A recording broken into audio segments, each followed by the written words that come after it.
We did it! We talked about the worst movie ever made, according to a lot of jokes, in 1987. Jamie? So yeah. Let's go watch Ishtar.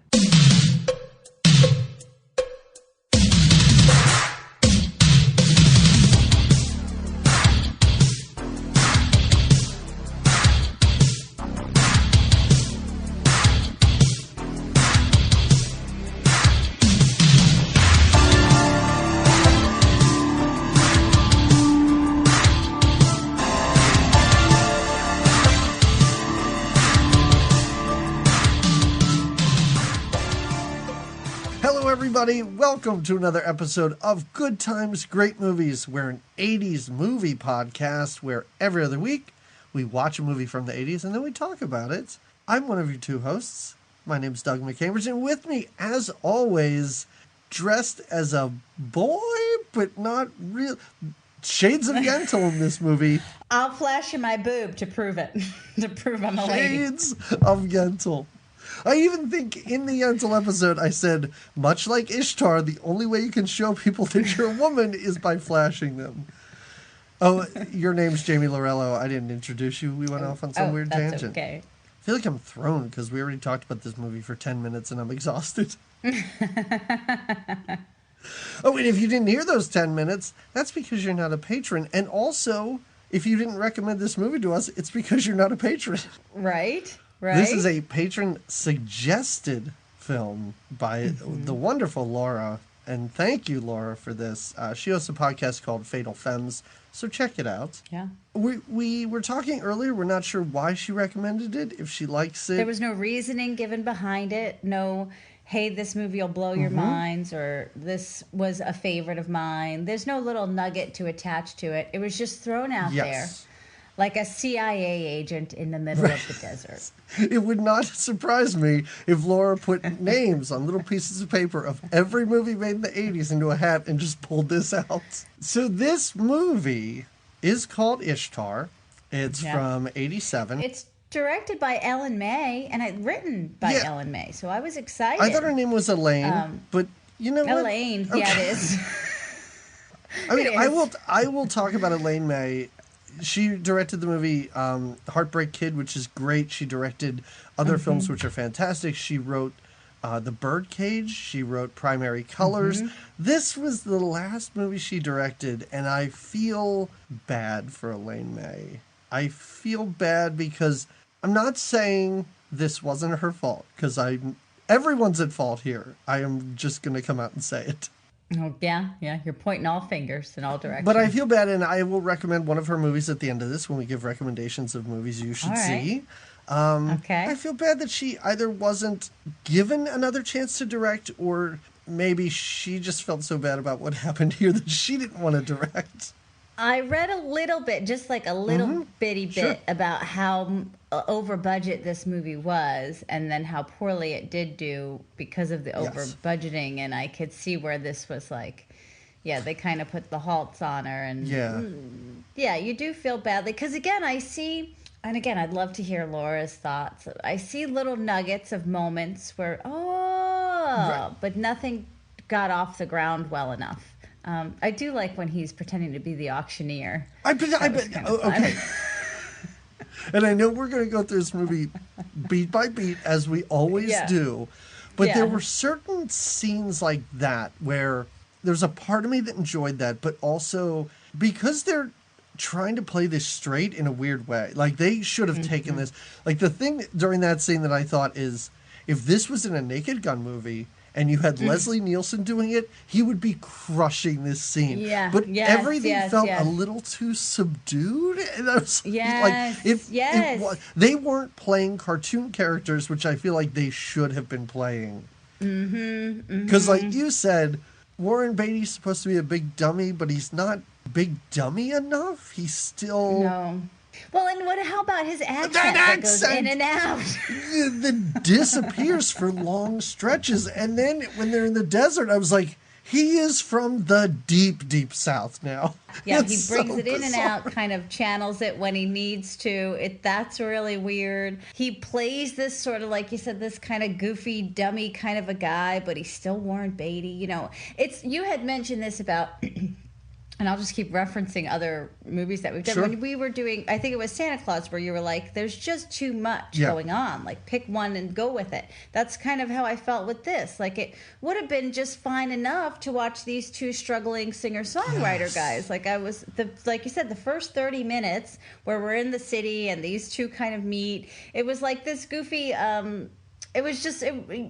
I could follow that, and I could see where they're making up their fun songs together. Right. But then they get transferred to Morocco, and I could even maybe follow that, where maybe they've got this weird. But now when they go play in that club, even in Morocco, and Dustin Hoffman comes in and sort of saves the day by singing "That's Amore." I was like, okay, can't we just keep doing this? Like, can't we? Yeah. Let's forget a map. The moment we went to archaeologists, I was like, yes. I know what's going to happen, and I don't want this to happen in this movie.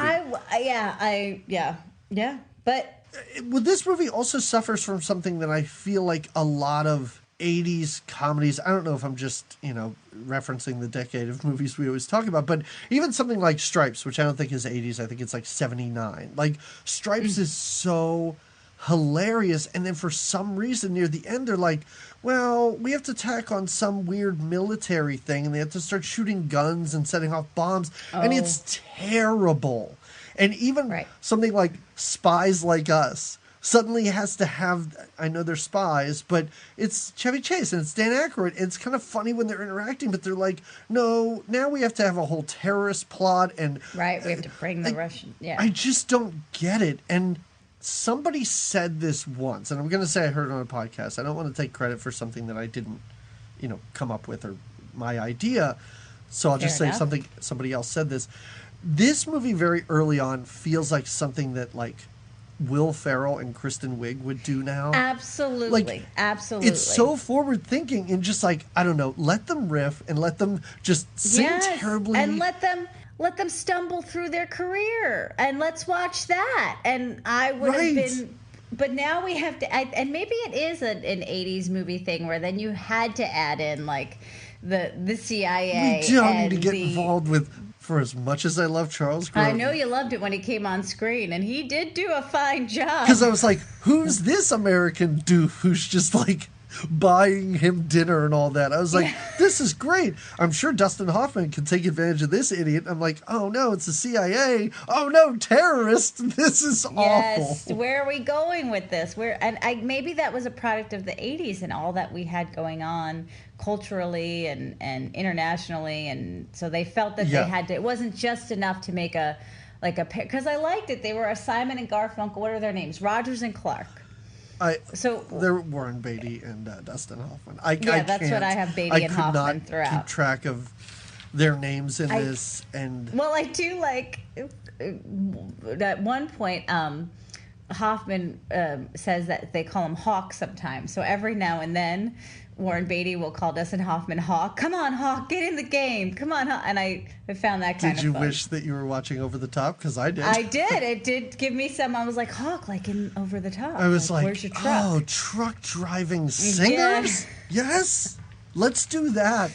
Yeah, exactly. Let's tour. Now we have to do our own touring. And how does that work for these two fools? I also have so many questions about this agent they get and how this guy's like, you're super terrible. I'll book you in Morocco. I don't understand most of this movie. This movie should not have been one where at the end I went, I don't know what just happened. For long stretches, I was like, I don't know what's going on in this movie. I've got question marks, bold question marks in it. But like you said, the beginning, not so much. The beginning, we meet these two. Don't we first see them together and then we get a flashback of how they got together, right? We see them together writing music. That unnecessary flashback. When they are in the bar and suddenly I was like, oh no, is this their origin story? Now I have to sit through this? Yeah. Pretty great. It was crazy. And at that point when I was like, oh, flashbacks, I was early on. Yeah, I was still into it. And I was like, are we going to see their lives? Is this going to be like little Dustin Hoffman as a kid, like singing for his parents? Yes, are we going to hear all the No, how music inspired him? There's something funny about the fact that the bartender even says like, "Oh, you guys know each other." He's like, "Well, yeah, we used to be a group." And the bartender's like, "Oh, have I heard of you?" He's like, "No, but we only met 5 months ago." And I was like, okay, that's kind of funny. So this flashback is from 5 months ago. Yes, because in this short 5 months, which is great, kind of how they met. Oh, and their fashion choices are pretty great. They wear a lot of headbands. Like that's their gimmick, is just black and white checked headbands. I thought was kind of funny. Well, at the end, it's the red sequence because they moved on up. They're playing some big Moroccan clubs. But well, the movie opens with just... You get a lot of montages in this, and I enjoyed the singing montages, like them just rhyming nonsense, because that's what it is. And it felt to me like the director, Elaine May, was like, just go, just riff, and then, you know what, we'll cut it together and we'll pick out the best bits. But it almost felt like they used everything. Like they used everything these two did. Well, they repeated. There was the one song about the accordion player that was their, I guess, their hit song or whatever, because they played that. They did that one quite a bit. It's a song about telling the truth. If you play the accordion, you won't be in a rock and roll band. And there were so many times in the early part of this movie where the lyrics would be so dumb, and Dustin Hoffman would just say something like, "That's a great rhyme," or like, "You're really on fire." And I was like, this is awful, and it's funny. Like, we still don't know the personalities of these characters. They're just these two great, quote unquote, actors trying to be funny, and it's kind of working. Yeah. Again, we're only 2 minutes into the movie, but it's kind of working. But in the beginning, you're like, all right. And you see they want to be like, they want to have a bigger career. They get this agent. Again, you see this mock Simon and Garfunkel thing happening, which I thought was probably very timely. When was Simon and Garfunkel big, right? In the early 80s? Or was that when they separated? Well, that's the thing, is they keep referencing Simon and Garfunkel, but when they're standing outside that, I don't know, music shop or something... Oh, no, it wasn't the 80s. What am I saying? Right. They're looking at it, and Dustin Hoffman's like, Simon and Garfunkel's greatest hits on CD. Like, what? Because you see these were like... By the 80s, they were done. Simon was doing his own thing. Right. Like, there's something from Bruce Springsteen. That they constantly refer to Bruce Springsteen. I'm like, that's not... It's like this movie was written 25 years ago and finally got made, and they went, "Nah, we'll just keep the we'll just keep as that type of group." That. Yeah. So as you said, we get to see them sort of writing music together. Always, do you have a pencil? Where's your pencil? Do you have a pencil? Write it down. They play a gig, and they get an agent to come see them at the gig. They appear to be playing like an open mic night. Yes, it's terrible. Like in every scene that they're playing, the audience always looks shocked, like overly shocked, to where like you probably heard a bunch of bad people before these two guys showed up at an open mic. And after the open mic, though, the next place they're at, it almost just seems like it's karaoke, because they're not playing instruments then at that point. And that's where the agent is. And the agent tells them, now they want to be songwriters. They sing their own songs because they have to. But the agent tells them that they should do covers instead, that they would be more audience friendly if they would just do covers. And this is what breaks them, right? This is what kind of sends them into the sad walk to the bar. Yeah, because here's the thing about the agent. The agent says, listen, I can book you guys in either Honduras for $75 a week, or $95 a week in Morocco. In Morocco, right. Either $75 a week or $95 a week, split two ways, is pretty bad. And they're upset about this at first. Eventually they're going to take it, but they're upset. And like I said, I love it because Dustin Hoffman's going for a walk, and he's kind of like, will you leave me alone? Like to Warren Beatty, like, well, can you just give me space? And Warren Beatty's like, well, there's only one bar in the neighborhood, it's the only bar that's open.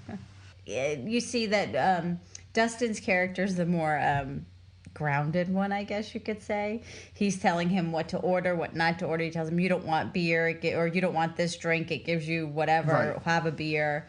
And then, like you said, the bartender asks how they know each other, and we go through a sweet little walk down memory lane where we see Dustin starts his career singing at an Italian restaurant. Yes. His, like, story where he started, let's say 5 months ago, and where he is now makes way more sense than Warren Beatty. Oh, yeah. What is Warren Beatty doing? Just delivering ice cream? An ice cream truck? But not stopping. He's just singing songs. And just singing. Yeah. Kids are running by him, going, stop the truck, and he just keeps going. Yeah. And again, they give him an accent for certain parts of this movie. Yep. And he even says at one point, when I wanted a piece of music, it was either Nashville or New York City, and I went to New York City, and I'm like, but what? Give us it then. Then I thought his flashback should include maybe him leaving the farm. Yes. You know what I mean? Or milking a cow and singing if they were going to give him that southern. Or singing country music or something. Yes. No, but they have him, like you said, driving an ice cream truck, children chasing it. It looks like he's driving an ice cream truck in the 1940s, too. Yes.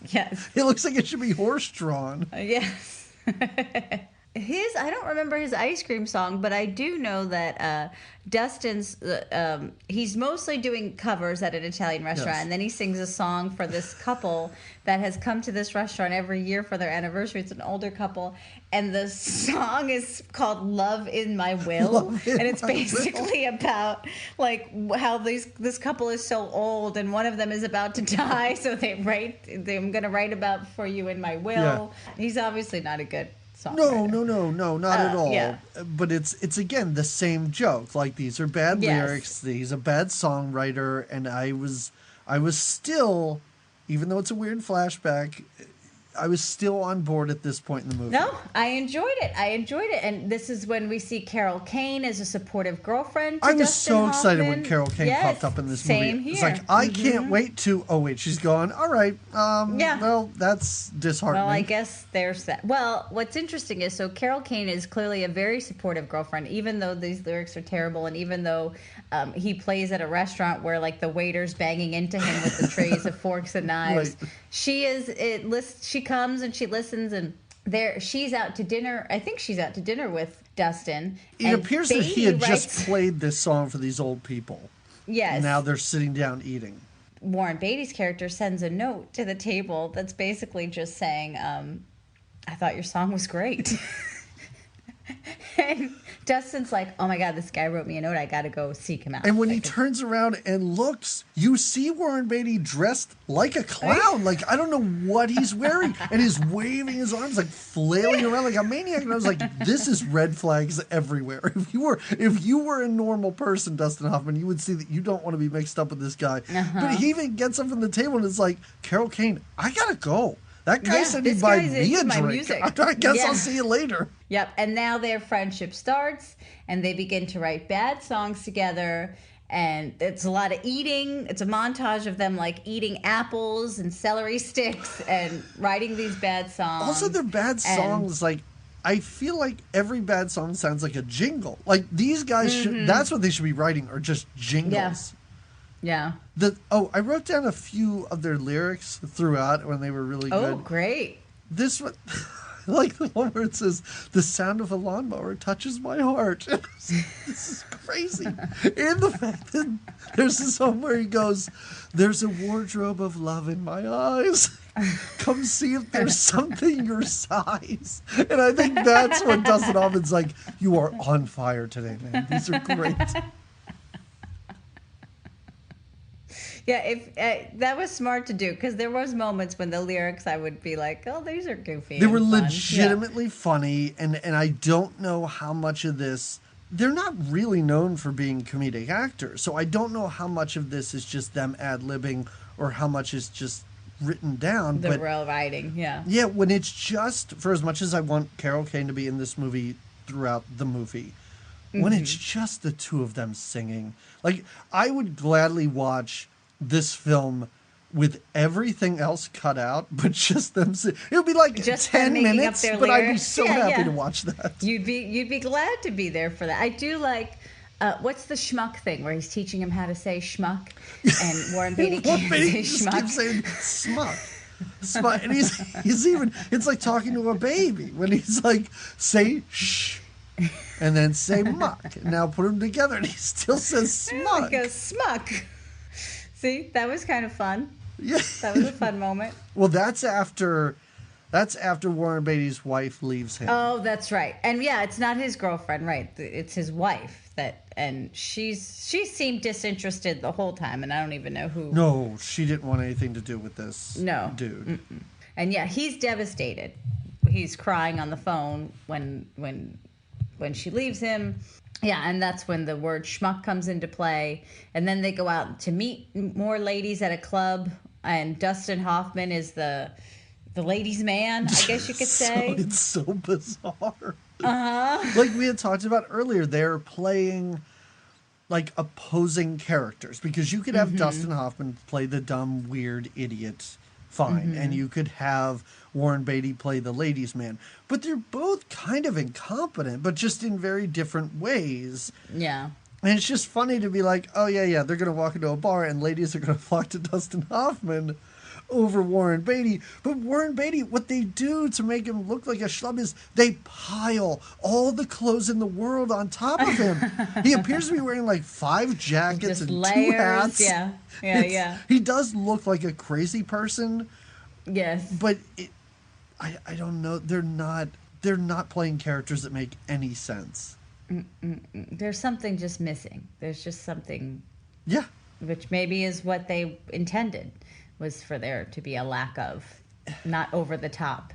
And maybe it was that they were casted in the opposite, and then they said, you know what, let's switch it up. I mean, I don't know. I don't know.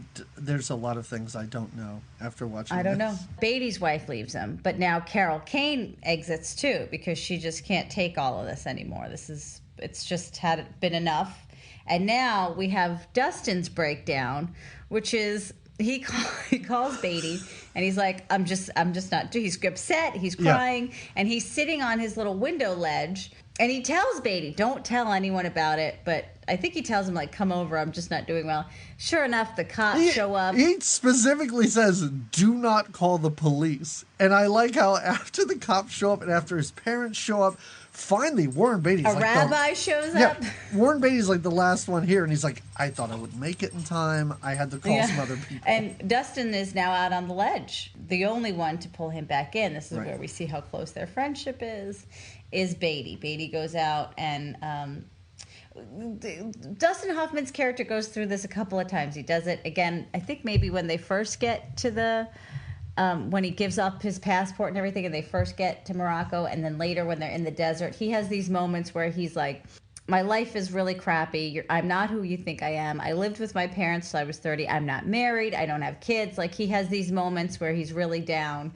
And these moments of like clarity. Like, I am a loser, and I love he even says stuff like, I am a loser. I am not who you think I am. And Warren Beatty's response every time is like, no, you're who I think you are. Like, well, I love it. His like inspiration is like, yeah, you're a horrible guy, but this is your life. And that's great that you're living it. Like, you might be all these things and made all these bad choices, but it's you. I have the line written down, which is great. Oh, yeah, please. When he says, it takes a lot of nerve to have nothing at your age. And it's actually funny. But yes, it's a funny line in a point in this movie where Dustin Hoffman is going to commit suicide. And it's like, this isn't funny. Like, I'm not having fun with this movie at this point now, because there's something interesting about how they're sitting at this bar before this flashback, and it's kind of like, oh yeah, you guys really destroyed each other's lives. Like, you two became these codependent losers. Like, they're so dependent upon one another now. And all they're doing is dragging each other down. Right. Everything else falls to the wayside. But that's why they realize all they have is this trip to Morocco. This possible gig that is going to lift their lives back up, right? Yeah, which is very strange, because this movie makes it appear as though no matter how bad a musician you are, you can go somewhere and land a gig. And get a gig. And they'll listen and they'll clap. And you'll have a wardrobe and get to play multiple songs. Yeah, people will yell. Just one. Old people in Morocco will yell for an encore after just listening to you sing cover songs. All right, so now we've got the flashback ends. We get to know who these two guys are. And now there's, like you said, there's some archaeologists, and we're in Ishtar near the Moroccan border. And I either wanted more of this to really understand how important this map was, although we keep hearing that this map is so important because without it, Morocco is... What? Go ahead. I thought we were in a mummy movie for a few minutes. Like, I was like, what is happening? They're excavating this big dig, and they're like, we've found Ishtar. And I was like, I thought we were in Ishtar. Yes. I will try and explain this in as clear and concise a way as I can, because please, because I was confused. It's a big bag of who cares. You probably weren't confused, and you were just like I was, but I don't know if this is going to help you. Basically, it's an old map that says that 2 messengers of God will be sent to overthrow the current regime in either Morocco or Ishtar. So is it like a mistaken identity where they think that these 2 are those messengers from God? Yes. But it's never fully played out that way because everybody wants to kill them, right? And just get the map. Yes, everybody wants to kill them, and everybody seems so concerned that they're going to figure out, I guess the people are going to figure out that these are the messengers of God. But we don't get people sitting around talking about this. All we get is the CIA and the current regime. Like, when they're running through the marketplace, it's not like people are like, hey, I heard some rumors that those 2 are the messengers. Right. Like, none of that comes into play. Or that they even look like it, like there's statues of, like that would have been not helpful. Oh my God, something. A giant Warren Beatty statue. Yes. Or their likenesses drawn on this map. Yes. Yes. And then you see like, oh, well, that's why. How ironic that these 2, like, again, you add another layer of a little humor in there, another clarity for some of us that needed it. But to have them look maybe like these 2 messengers of God. Yeah, and also to just be like, oh, yeah, it'll be these 2, I don't know, white saviors or whatever's supposed to be happening in this movie. I'm like, are there no other tourists? Like, people are coming and going all the time. Why do they think it's these 2? I mean, eventually we find out that they do have the map, but they're not going to know what that map is. They look at it late in this movie and go, this is a map of, I guess, where we are. And I'm like, why did you think that? Well, and then they put it together, but he never thought to look inside that jacket or anything like that. Well, so this movie, at this moment, goes off the rails and becomes a different movie for basically the entirety of the film. And stuff starts happening to just move it forward, but doesn't necessarily make sense when it happens. Like they get to the airport now in Morocco, I guess, and I guess what's this girl's name who is dressed? Listen, I really like. She's a foreign actress. Her name is Isabella Johnny, and she's in really great things. And it was another one of those things where I was like, this is just sad to see her this way. And also, she's, I guess, playing someone from North Africa, but she does not look like... No, she's got these big, bright blue eyes. That's why later on I was like, couldn't they have had Carol Kane play this? It's as unrealistic and as crazy, but... Or even... the 2 girls in the bar that they tried to pick up earlier, both of those were dark-haired women with olive complexions. Would have worked much better in this role. But I would want to watch Carol Kane sitting around with a bunch of terrorists, like, passing her guns and stuff, and she could just riff, and it would have been way more hilarious than bringing in a prestigious actress, just like these 2, but having her kind of play this role straight, and nothing fun is given to her to do. It's so bizarre. And the fact that, just like Barbra Streisand, the fact that everybody thinks she's a boy. Yeah, even though she's got these lovely lashes and these beautiful lips when she takes down.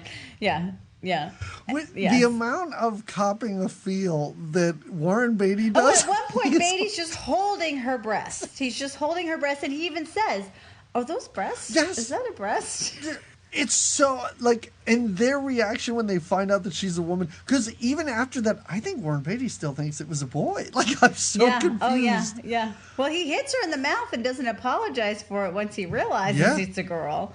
But yeah, so she approaches them straight when they get off the flight. Yes. She approaches Dustin Hoffman. It's just Dustin Hoffman. That's important to note, is that Warren Beatty went somewhere to buy a ridiculous hat or whatever he comes back. He's off to add some more layers to his wardrobe. It's like, I know it's a very hot climate, but I'm wearing very little clothing and I'm starting to look like a hunky dude. I gotta layer this stuff. The more, the better.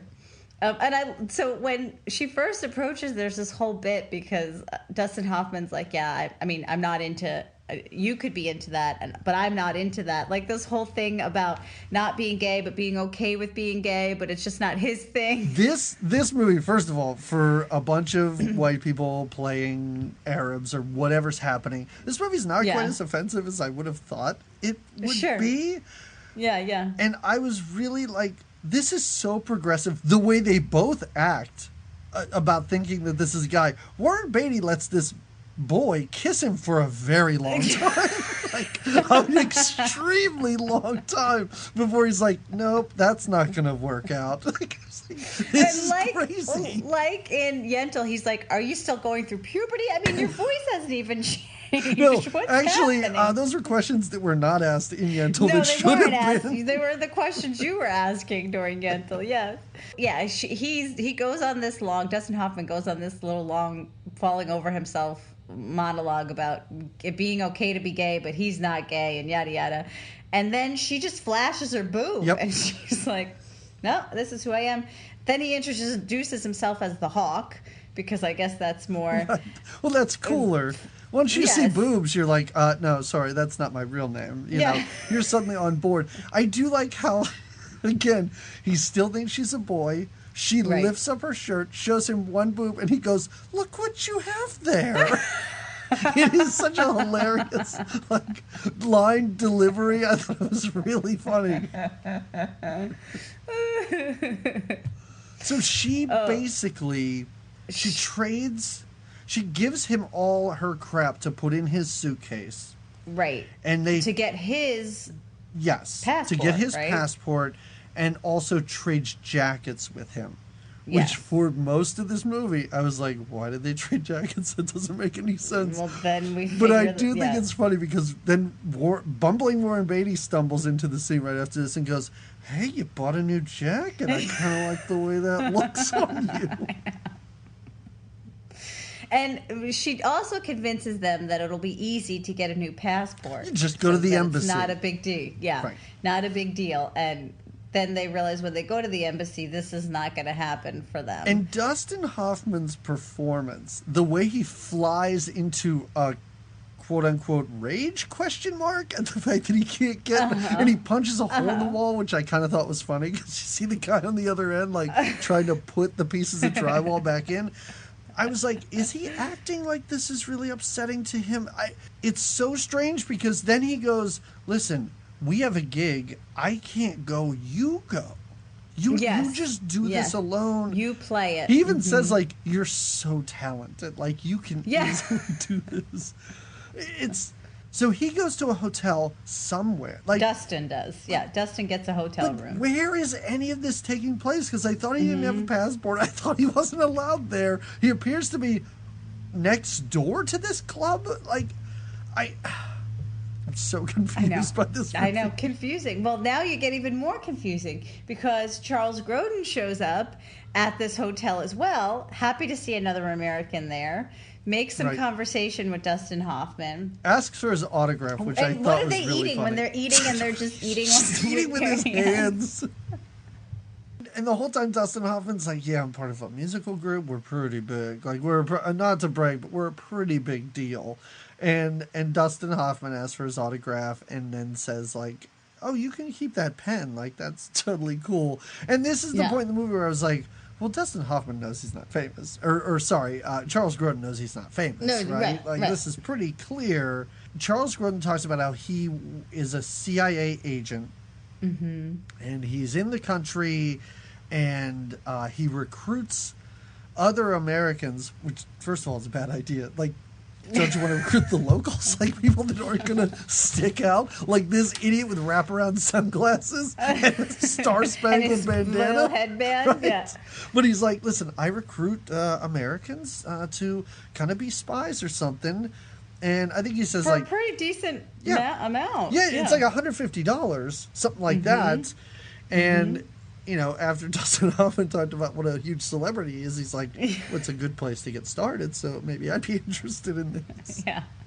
It's so weird. God, this movie makes no sense. But we don't even know exactly what he's to do. We just know that I don't... Because he's not really to do anything, right. I guess. I don't know what instructions he's really given. Being used...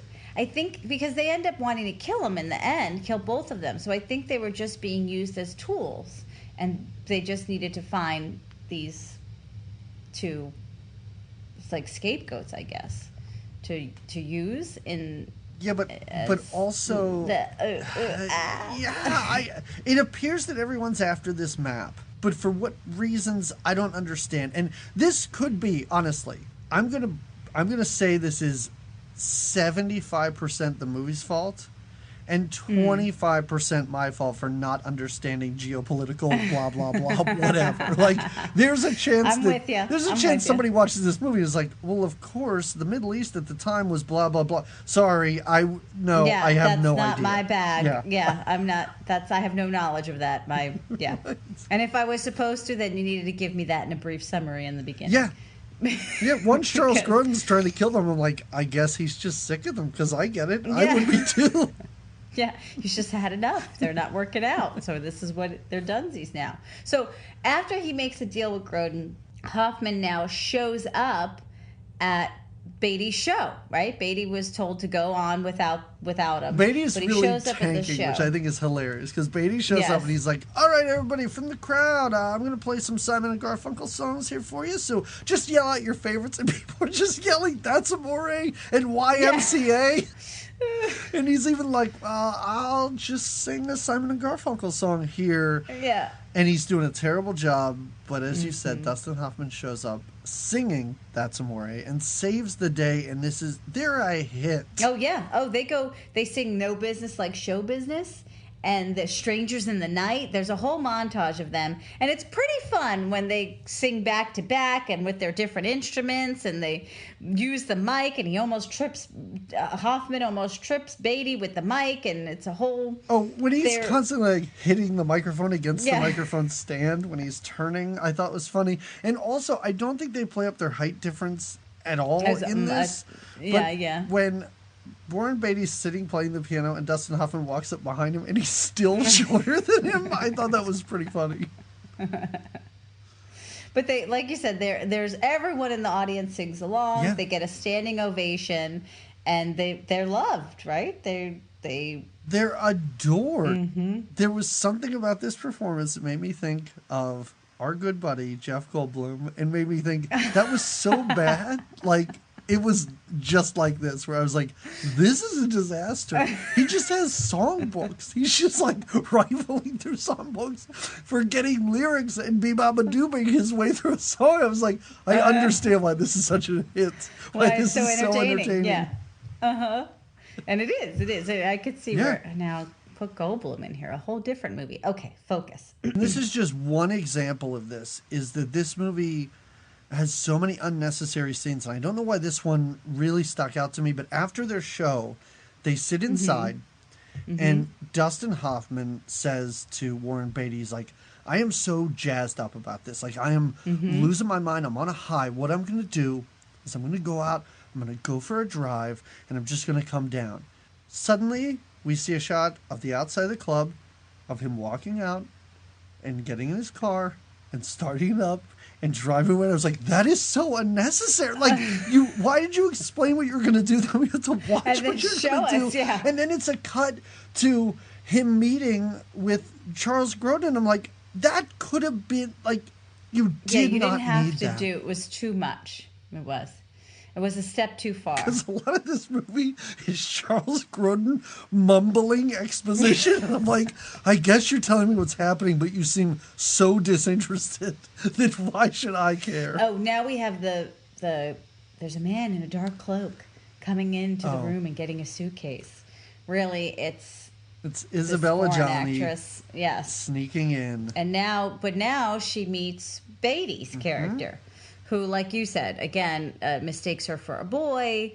She kisses him to prove that she's not. He's still like, little boy, you must be confused. His conversation, again, exposition goes on forever. When she's talking, she's like, at the airport, your friend and I, he took my jacket. And weren't Beatty, like, why were these lines of dialogue written? He goes, no, he bought that jacket. Yeah. And she goes, then why am I wearing his jacket? And he's like, it is his jacket. I'm like, what is happening right now? Why am I watching these two characters talk about something that I already saw happen forever ago? Beatty's a big old dum-dum. His character's a big old dum-dum, so it's taken him a minute to just catch up to speed. I'm already lost. I'm like, I don't know why any of this is happening.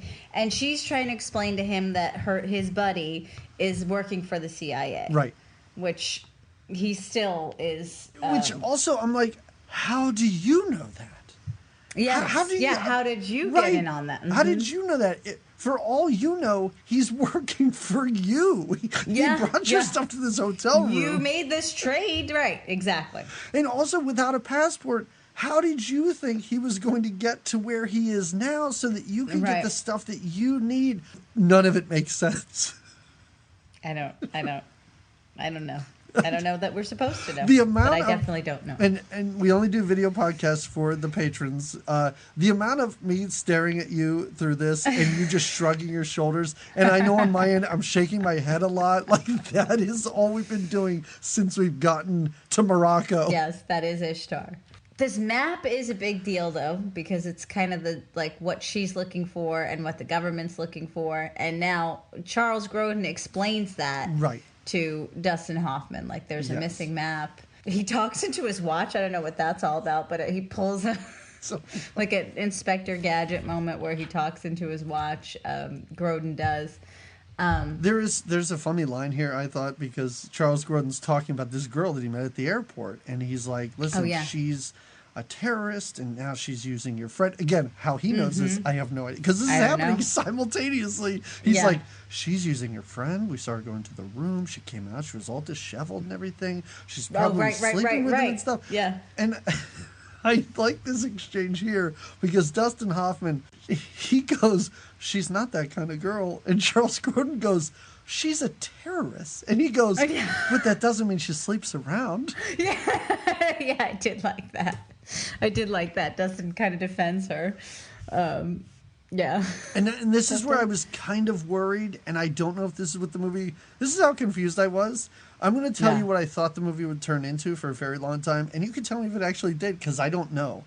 Okay. I was afraid at this point the movie would just be the two of them sneaking around, working for different organizations, all while trying not to let the other one know that they know that they're. And I was like, I'm not ready for this movie. I don't want that kind of did happen, because when they're in the desert later and they say, like, who gave you the water? I don't remember. Yeah, why are they still giving this a secret? I don't remember, they say. Yeah, and that's a fine enough answer for them. Okay, I don't remember. And I'm like, 2 days ago, you guys were both getting shot at in a marketplace. Why are you still being so secretive?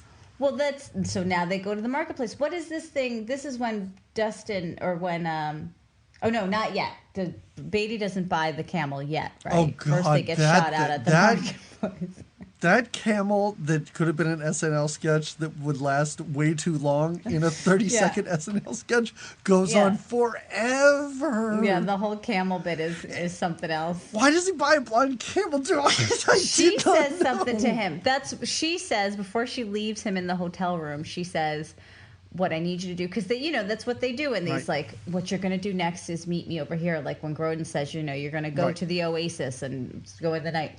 She says, you're going to go meet a man at the marketplace and you're going to ask him for a blind camel and he'll know what you mean. And I think, but now he really buys this blind camel, but that didn't happen yet. I think we're a bit ahead of ourselves.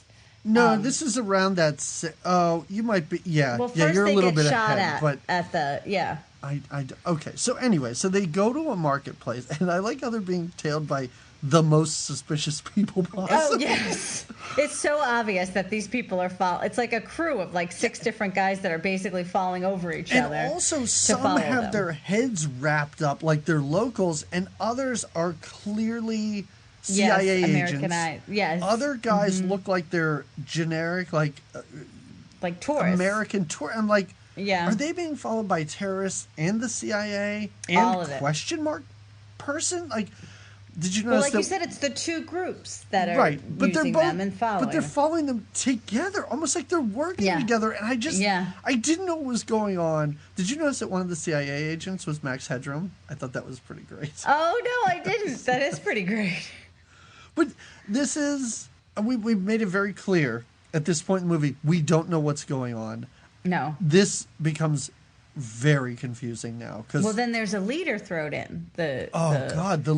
Yeah. So they're being shot at this market. An unnecessary amount of people are dying, which I was so surprised by. I was like, there's all these innocent people being shot, and I guess I'm supposed to think this is hilarious. So, shrugging. I talked about unnecessary scenes. They run into this rug store because some kid... Oh, right. Some kid's like, I'm your best friend or whatever. Come with me. My father owns a rug store. So they go in, and it's a bit that should have been hilarious because the CIA agents run in, and there's these 2 giant rolled-up rugs, and they just take them. But then we find out that Dustin Hoffman and Warren Beatty aren't in there. The guy who owns the store literally says, come, my friends. When they find out that you're not in these rugs, they may come back. Then again, we watch the whole thing happen. We watch them go through the rugs, realize they're not there, turn around, go back to the store. It's, this whole movie's unnecessary. But you're right now. Charles Grodin is talking to the leader of Ishtar? Morocco? I don't know. He's a foreign leader. A powerful foreign leader. Yes. Who wants the map as well. Right. And has the government working for the U.S. CIA government working for him. Yes. For some reason. And this is where he convinces somehow Charles Grodin to kill Dustin Hoffman and Warren Beatty. Now this is when Beatty does indeed buy his blind camel and a whole bunch of other things. He buys some... He is dressed. Warren Beatty is dressed to the nines. Not to the nines, but he's in all like local garb. Yes. Well, it's just funny. He doesn't know how to do a head wrap on himself. So Dustin basically is like, meets up with them, and they've got this blind camel, and the camel is just kind of wandering. Like you said, it's like an SNL sketch where it's a blind camel, so it's just bumping into things, making all kinds of noises. Beatty keeps going, don't pull on his thing. He's got bad teeth. She's got bad teeth. You can't pull on him funny. And nothing is questioned either, because it's just like, why did you buy this blind camel? And Dustin Hoffman's like, oh, that lady that I thought was a little boy told me to buy it, and we'll figure it all out. Okay, great.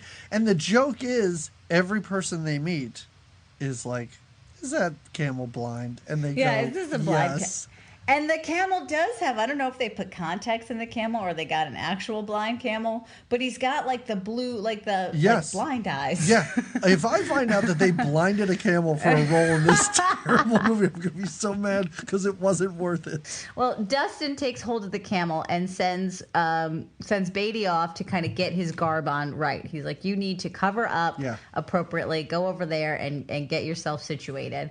And while he's with the camel, he is approached by Grodin, right? Or is there? Yeah, Grodin shows up. Yeah, Grodin shows up because he's the one's like, "What's wrong with that camel? Is it blind?" And yes, it's blind. Yeah. And then Grodin has to go and tell the rest of the CIA agents they have a blind camel because they're tracking them on like an Atari. Oh yeah, when they're in the. Oh my God! This is so frustrating. I wrote this down when. Beatty, I guess then Dustin's like, did you buy this camel? He's like, I didn't buy him. They sold him to me.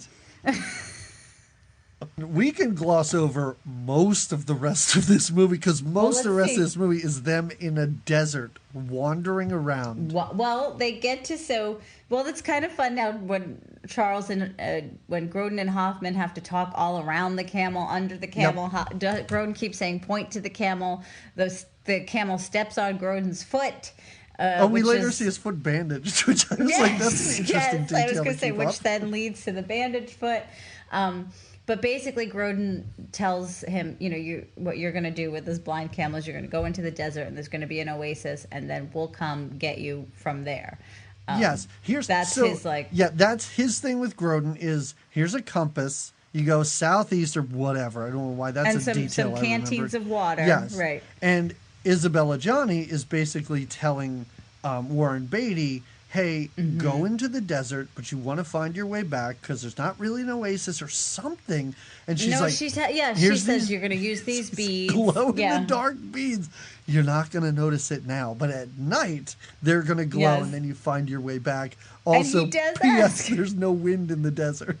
Well, because he says, how am I going to find the beads? What if the wind blows them away? What if she's like, don't worry, there's no wind in the desert. You're going to be A-okay. Right. She wraps his head up. She gives him the beads. And so now they both have a mission that they don't tell each other about to go to the desert. But it's the same. They're both on the same mission from two completely different factions. The CIA and a terrorist organization are telling them to do the same thing because map, Morocco, shrugging. Again, and the other thing is, does Isabella Johnny know that this map is in the jacket? Like, it appears that she didn't. I don't know. Because I think not. If you had a jacket that had a map stitched in it that you I would see it on, then took off to give to someone else, at some point you have to know that's there, right? I would think. But I don't think she does. Because everybody's after this map. She does say that it's her brother. The reason she's kind of involved in all of this to begin with is because her brother was killed. Right. And the reason she's dressed as a boy is because she is dressed in her brother's clothing. Yes. And so it's her brother that sewed the map on there. I guess he gave her no clues about what he did with the map. No, because he even, writes a note or something. Because we hear this voiceover like, I put the map somewhere where only you will find it. And I'm like, yes. Why to any of this? Why? I don't know. Isabella Johnny should be in a separate movie of her from trying to find this map that her brother's giving her. Like, they should have nothing to do with this. Oh, well, you're right. The CIA watches them on this like weird Atari thing, and basically these two are just doing circles in the desert. They're not going really anywhere. They're just doing circles. Dustin Hoffman passes out at one point. This is where at one point Dustin Hoffman starts to cry, and Warren Beatty goes, "Don't cry. You're gonna cry," and I 100% forgot he was Southern, and we were almost done with this movie. And it's like the one word where he could really hammer home that Southern accent. Yep, he did. Yeah. And they're sitting on top of the camel, and they're crying because they realize that they're going to miss their show. Oh, I did find that kind of funny how they're in the desert, almost dying, and Dustin Hoffman's like, "Oh man, we were going to miss our show from tonight." I did think that was kind of funny, but we've been in the desert now for 10 minutes of this movie, and there have been no jokes, no laughs for so long. I feel like... Well, the blind camel was the last time we got some hearty chuckles out of anybody, right? Maybe you did. I know that's what they were going for. I did not. So they fight over the girl. I think they fight over the girl. Who does she like? And like it. He's like, Beatty goes, she likes the man that's sitting in front of you on the camel. That's who she likes. And every now and then we flash back to, I don't know, the CIA, the terror, and everybody's just sitting around talking about how, they're going to die in the desert. Let's just wait this out. And me watching the movie was like, can we not wait this out? Because I don't know how long it takes to die. Can they find something? Yeah. I see how much time is left, and it's still way too much for me. Right? Yeah. And they're not trying to write songs in the desert. There's nothing entertaining happening here. Yeah. But then they do stumble upon, there's like a bunch of guys and a van and a bunch of camels, and I love it. For a minute, they're like, is that a mirage? Yeah. Well, it's not a mirage if we both see it. And it is, I guess what happens in the desert is these she even says that, or maybe one of them says it. It's when she's hanging out with the terrorists, how they're like, listen, we're getting all these guns from these dudes, and we're going to be so well armed that the CIA or whoever has no chance against us. Dustin Hoffman is like, hey, there's a bunch of guys by a truck down there. why don't you, Warren Beatty, for some reason, go down and talk to them, and I'll just hang out up on this dune. Well, they need water. They need water, and his logic is Warren Beatty has all he looks more. Although Beatty at some point did something when he rubbed his face, so he's got blue on. Good question. At one point, he takes off his thing, and I'm like, where did his face turn blue? When did this happen? He rubs something on his face. At one point, Dustin does tell him, "Quit rubbing your face. You're getting stuff all over it." Oh my God, this movie. So but they're very thirsty, and that's their problem. Is they're out of water, and they think that they could maybe get some water. And even Dustin's like, "Don't talk to them." And Beatty's like, "Well, how am I supposed to ask them for water?" He's like, "I don't know. Use gestures." So they send it. Beatty goes off, but right away one of the guys is like, "Hey, you up there," because they see. Are you the Hoffman. auctioneer? Yeah. Which then I was like, okay, eventually the auctioneer's going to show up, and that's going to be... No, the auctioneer never shows up. Never shows. I'm like, whatever happened to that guy? Yeah. There's a few funny gags here that, again, like I said, I don't think it went as far as it should because they cannot communicate with the people that are going to buy these guns. Right. They're speaking a dialect that is different than theirs and everything. But Hoffman's trying to play off like he is this auctioneer and that he knows all these different dialects, and they're questioning him like, well, then how did you learn English? And he does this terrible accent, convincing them of how he left his village and how he's learned English and how he's going to be able to do this auctioneering. Yes. And he does know all the dialects. Good call with a confusing accent. I don't know what he's doing. Like, this accent, I was like, is he French? Is that what he's doing right now? Because that doesn't seem convincing.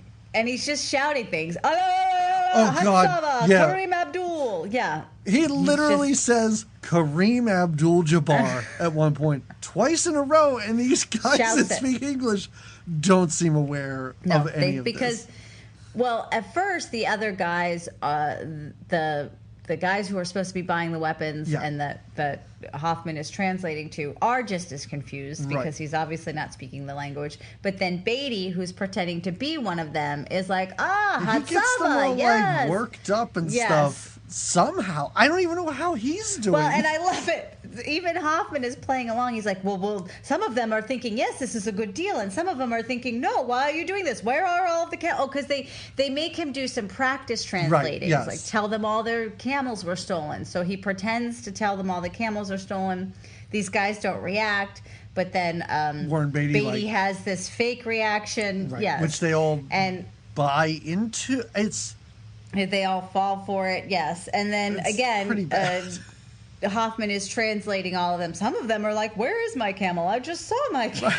Like, what do you mean? He's like, and others are just worried about their camels. I do like when he literally does yell Kareem Abdul-Jabbar and a bunch of other gibberish. Most of them are just pointing at their ears and like shrugging. And he goes, they can't believe their ears at these prices. I did think that was pretty funny. Yeah. Well, then they do start trading guns. Right. Oh, and Hoffman is also, again, gets paid to do this auctioneer gig. He's getting $200 for this, and he's even pocketing some money as they're selling off some of these weapons. Yes. This comes to an end because like you said, the CIA is watching them, and there's been no movement now. So the CIA is hopeful that they've just died in the desert, and now it's time to collect their bodies. Right, yeah, they've finally stopped moving because they're involved in some auction, and the CIA is like, I guess they're dead, let's take a helicopter over. And then they just see like a truck and all these people, and the helicopter, everybody scatters and leaves all these weapons on like a giant tarp that they then put on the camel and keep going. They got these weapons. Well, they try to flag down the helicopter, and I love it because the helicopter clearly sees them. It's not that far from them. They're waving to it, and the helicopter flies away because it's like, shit, they are alive. We got to get out of here. And Dustin's like, oh, they didn't see us. They didn't see us. This is when they're crawling through the desert. They're both crying. But this is when Warren Beatty sees that the lining of the jacket is a map. Oh, yes. Oh, yeah, they're crying because the beads didn't shine, right? Yeah, it's not great. And then the helicopter comes... The helicopter does come back, and now they're all excited. But now the guy takes out a rifle to kill them. And even the whole time, Beatty's like, I don't know, he's got a gun. I don't think he wants to kill us. Or I think he wants to kill us. And Hoffman's like, no, they're just doing that because they want to make sure nobody else is around. And then sure enough, they start shooting at them. There is some funny radio talk here because you see that Charles Grodin appears to be in like a giant studio. I don't know where he is. There's blinking lights behind him. I like how he's whispering into the mic so the guy behind him doesn't hear what's going on. I'm like, aren't you a high-ranking CIA official? I don't know. The guy in this recording studio with you, it probably doesn't matter.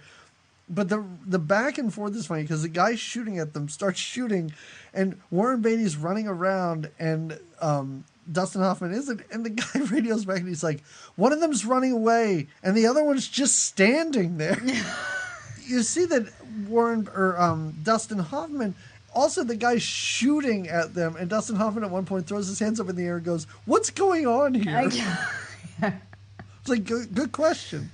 I was asking that a half hour ago, but I was wondering the same thing. Yeah. Well, then suddenly, is this when the Jeep comes pulling in? Isabella Johnny shows up in a Jeep driven by that boy that we saw a half hour ago in the marketplace. Who claims to be their tour guide, who is like, yes, I know these guys so well. Right. I'm their tour guide. It's like, where did you get this Jeep? Do you have a relationship with this kid and his father who owns a rug store? Yeah.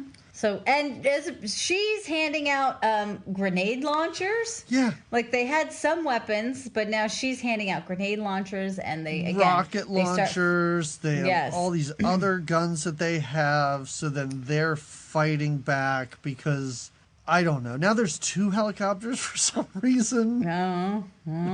God. Yep. Now they're really after them. And then Grodin's like, you know what? Just forget it. We'll just abort the mission. Just forget that we were even doing this. I love how easily the CIA gives up. Because it really is. The guy in the helicopter is like, I don't want to do this anymore. They have a lot of weapons. And Charles Grodin, so defeated, is like, just abort the mission. We're done here. Yeah. Ask them what they want. Ask them their terms. So they get their agent on the phone. I had no idea how any of this happened. Yep. How? Because then the agent is in Morocco, next thing I know. Jet-lagged for their first performance. He's so jet-lagged. Okay, so the terms of this deal... Just because this movie doesn't care and has never cared, and even if you were paying attention, you'd probably be really mad, but I wasn't paying attention, so something like the terms are social reform. Okay, all right, great. Social reform, whatever that means. And the CIA, the most detailed part of these terms is the CIA has to produce an album of theirs and promote them worldwide. And the CIA agrees to these terms. Yep. It's good. It's good. And the tour apparently starts back at the crummy little restaurant. At the Casablanca Inn or whatever it's called, Mm-hmm. They sing songs about Ishtar and Morocco. Oh, there's a whole beautiful... They do... The ending is, now we're at the very end, and there is literally like, it's just song after song that they just sing. There's a Mecca song. Mecca, where are you? And they have their hands up on their eyes and they're looking back and forth. I did write down one song there because I thought it was great. Yeah. I can't sing talking because I don't know the beat or whatever. But it says, I can see her standing in the backyard of my mind, cracking her knuckles, and the scab that's on her knee won't go away. These are the type of lyrics that are in these songs, and I was glad that they went back to this at the end of the movie. Me too. I was happy to see this. I was happy to see them performing again, but at the same time, I was the whole time watching it going, what the hell is this movie? Yeah. What is this movie? Even with this ending that I was glad to see, I was still... And for some reason, they crowd this place with members of the armed forces. I don't understand. And everyone has like this shocked look on their face, like this shocked and confused look. And when one of their song ends, a guy literally has to yell applaud so that people will start clapping. So that they know. Right. Well, and then your Isabella actress is watching. Well, they sing. Let's get to the end of this. They sing a song. They sing that damn accordion musician rock band song. They dedicate it to her, and she starts crying, and she says, I just think that they're beautiful. They're wonderful. She loves them. Loves them both, I guess. I would like to think that these tears are genuine because she was very worried about her career choices at this point in her career. Like, it was, what have I done? Yeah. So, but there is no closure. Like, it's not like she picks one over the other. It's not like we find out that she's suddenly, going on tour with them. That's how this movie ends, with them standing in front of that same window, seeing their pictures. Oh yeah, instead of Simon and Garfunkel. Mm-hmm. Mm-hmm. The end. That's it. The end. Like, the end of this movie. That's the way it ends. Ishtar. Thanks, Laura. Yeah. Yeah, Laura. I mean, it was something. It was something. I don't know. Would you recommend it to listeners? No. Okay, here's the thing. This movie for a time was just like the punchline of every joke. Like, what's the worst movie ever made? Ishtar. Blah, blah, blah. Like, I remember hearing that, even when I was, 13, 14 years old, like hearing that and being like, oh, I wonder what this movie's all about. Then recently, I've heard people being like, listen, it's not as bad as it was at the time. Like, it's, and I feel like it's almost gone full circle where I was like, this is as bad as people thought it was. Like, I understand why people saw this and was like, that's the worst thing I've ever seen in my life. Like, all the stuff that it does right, or all the stuff that I was interested in, disappears. It's not enough. It's not enough. A quarter of the way through the movie. Yeah. And then it becomes an action movie that's terrible. And everyone is playing roles that they should have never played. And it might have been worse because they are such, like, respected actors or such. Maybe that's part of it. I have to tell you, my husband watched this one with me, and he said, this has got to be one of the worst movies you guys have ever watched for your podcast. That might be the only time you've ever referenced what your husband thought in this podcast, and I agree with him. For the first time ever, I think. I was so worried that story was not going to end the way that it did. Yeah, this is it's so bad, and I think most of the problem at the time was these are huge actors, top of their game, and they spent a ton of money. I mean, $50 million now gets you like one action sequence in a Marvel movie, but at the time, like, that was a ton of money, and nobody went to see it. Critics hated this. It's just such a misfire. A misfire. That's a good way to put it. Yeah, it is. Yeah. So I guess thanks, Laura. But thanks, Laura. Try again next time. Listen, we're a podcast that will watch any movie, good or bad, or good bad. And with a reputation like this one had, it was very good that we included it in our repertoire. Right. I feel like this is something that we had to cover at some point. So we would have gotten to it eventually. And for all our bad remarks, it was watchable. Enjoyable, maybe not as much, but watchable. Your long pause. Doug's long pausing and staring up at the ceiling. I keep thinking of those desert sequences, and that was really. But I did watch this in one sitting, which is more than I can say for some of the movies we watched. Right, exactly. So there's that. What's your recommendation? You said you had another Ellen May or Elaine May. Elaine May, in 1971, she wrote, directed, and starred in a movie called A New Leaf. Now, she's kind of second build. It stars Walter Matthau, who is like a selfish rich kid who basically inherited all of his money, and he finds out that somehow he spent all of his inheritance. Like, he has no money left.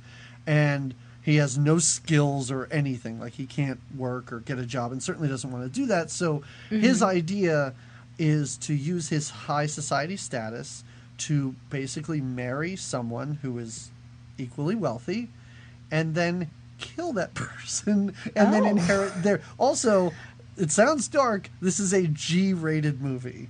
And Elaine May is the woman who he wants to marry and who he pursues, and it's a movie that's really good and is light and is funny for as dark and troubling as as it seems like it could be. And also the thing that I like about this is Walter Matthau comes across basically for almost the entire movie as a really, really horrible person. You really don't like him.